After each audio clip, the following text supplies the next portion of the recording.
আসসালামু আলাইকুম প্রিয় ফুটবল ফ্যান্স।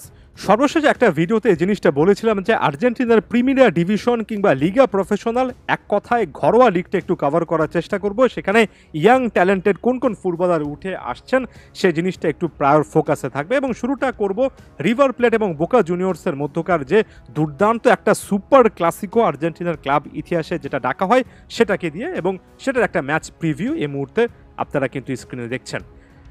শুরুতে আসছি ম্যাচ টাইমিংয়ের কথায়। রিভার প্লেট বনাম বোকা জুনিয়র্সের মধ্যকার সুপার ক্লাসিকো অনুষ্ঠিত হবে বাংলাদেশের টাইম অনুযায়ী সেপ্টেম্বর 22 1 AM, অর্থাৎ এই শনিবার রাত 12টার ঠিক 1 ঘন্টা পরে ম্যাচ।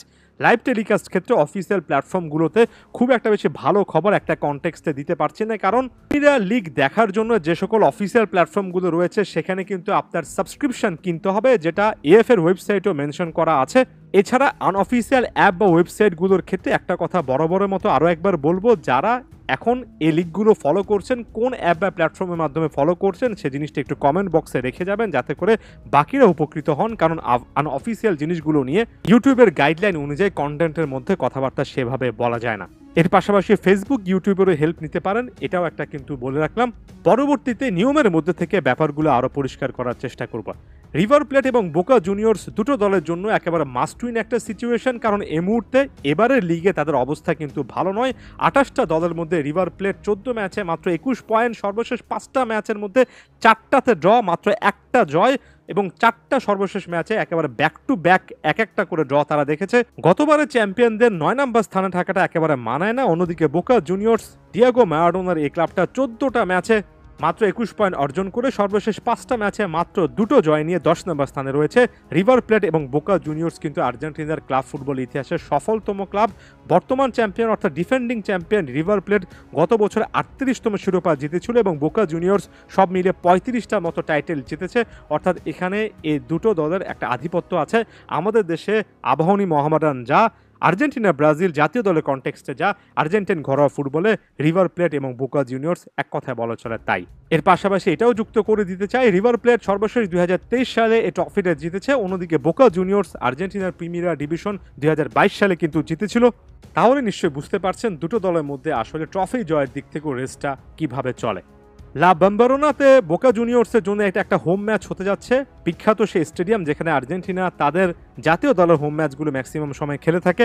বেশ কয়েকজন ফুটবলারের সঙ্গে একটু পরিচয় করিয়ে দিই। আপনি সার্জিও রোমেরো, আর্জেন্টিনার ফুটবলে অর্থাৎ জাতীয় দলের কনটেক্সটে খুবই নাম করা একজন ব্যক্তি, সেই গোলকিপারকে দেখতে পারবেন। ডিফেন্সে লাউতারো ব্লাঙ্কো রয়েছেন একাধিকবার, যাকে লিওনেল স্কানোর প্রাথমিক দলে ডেকেছেন। এর পাশাপাশি চেলসি বাউন্ড অ্যারন অ্যানসেলমিনো রয়েছেন, দুর্দান্ত একজন ডিফেন্ডার, তার পারফরমেন্স আলাদা করে দেখতে চাই। অলিম্পিকে নজর কাড়া পারফরমেন্স দেওয়া কেভিন জেনন রয়েছেন মিডফিল্ডে। অন্যদিকে ক্রিস্টিয়ান মেদিনা রয়েছেন, যিনি কিনা লম্বা একটা সময় ধরে বয়সভিত্তিক ফুটবলে বেশ ভালো পারফরমেন্স কিন্তু দিচ্ছেন। ফাইনাল থার্ডে গিমেনেস 8টা গোল 1টা অ্যাসিস্ট করেছেন, এবং আমার জানা মতে এই মুহূর্তে টপ গোল স্কোরার রয়েছেন। অন্যদিকে ম্যারেনচিয়েলও কিন্তু 5টা গোল সঙ্গে 2টো অ্যাসিস্ট করেছেন। জানি না ম্যাচগুলো স্টার্ট করবেন কিনা, তবে স্কোয়াডে এখনও কিন্তু বেশ কয়েকটা পরিচিত নাম আরও বলা যায়, যেমন মার্কোস রোহো, গ্যারি মেডাল, চিলির ডিফেন্ডার, এরা কিন্তু পরিচিত মুখ। এর পাশাপাশি এল ম্যাডাটোর খ্যাত খুবই নাম করা স্ট্রাইকার এডিনসন কাভানি, লুইস সুয়ারেজের সঙ্গে লম্বা সময় ধরে উরুগুয়ে জাতীয় দলে যিনি খেলেছেন, সেই কাভানিও কিন্তু এই মুহূর্তে বোকা জুনিয়র্সে রয়েছেন। অন্যদিকে আপনি যদি রিভার প্লেটের দিকে তাকান, রিভার প্লেট এমন একটা ক্লাব যেখানে একজনের পর একজন কিন্তু আপনি আর্জেন্টিনা জাতীয় দলের বর্তমান প্লেয়ারকে পাবেন যারা এই ক্লাবটা থেকে উঠে এসেছেন, এমনকি বর্তমান দলে পরিচিত মুখের অভাব নেই। যেমন গোলকিপার হিসেবে ফ্রাঙ্কো আরমানি, কিংবা তার বদলি হিসেবে জেরিমিয়াস লেদেসমা কিন্তু এই মুহূর্তে এই দলটাতে আছেন। আপনি যদি ডিফেন্সের দিকে তাকেন, সেখানে জার্মান পেসজেলা, মার্কোস অ্যাকুনিয়ার মতো পরিচিত মুখ পাবেন, এমনকি রামিরো ফিউনেস মোরি, এই প্লেয়ারটাও কিন্তু আর্জেন্টিনা জাতীয় দলে কয়েকটা ম্যাচ খেলেছেন।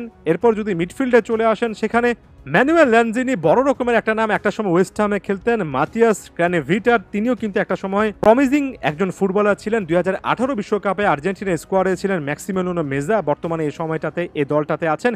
ক্লাউদিও অ্যাচেভেরি, ফ্রাঙ্কো মাস্তান্তুনো নিঃসন্দেহে মিডফিল্ড টু ফাইনাল থার্ডের সবচেয়ে বড় নাম, এবং অ্যাচেভেরি ও মাস্তান্তুনোর মধ্যে যে কোনো একজন স্টার্টিং লাইনআপে থাকবেন, পরবর্তী সময় আরেকজন নামতে পারেন। তাদের খেলা দেখার জন্য রিভার প্লেটকে এই মুহূর্তে ফলো আপনার করতেই হয়। এই সময়টাতে টপ স্কোরার লিস্টে থাকা কলম্বিয়ার নাম করা স্ট্রাইকার মিগুয়েল বোরখা আছেন।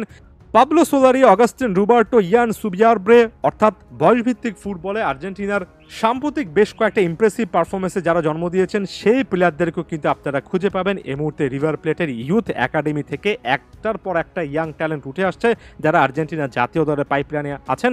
নিশ্চিত করে বলতে পারে অনেকগুলো নামের সঙ্গে আপনারা সকলেই পরিচিত আছেন।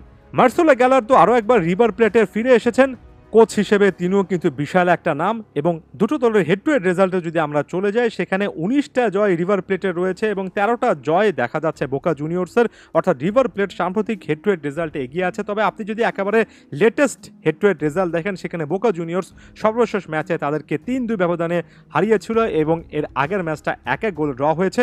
আর আগের ম্যাচ রিভার প্লেট জিতেছে 2-0, অর্থাৎ সর্বশেষ 3টা ম্যাচের মধ্যে 1-1 ব্যালেন্স রয়েছে, বাকি একটা ম্যাচ ড্র হয়েছে। এবং এটাও বোঝা যায় যে আসলে এটাকে কেন সুপার ক্লাসিকো বলা হয়।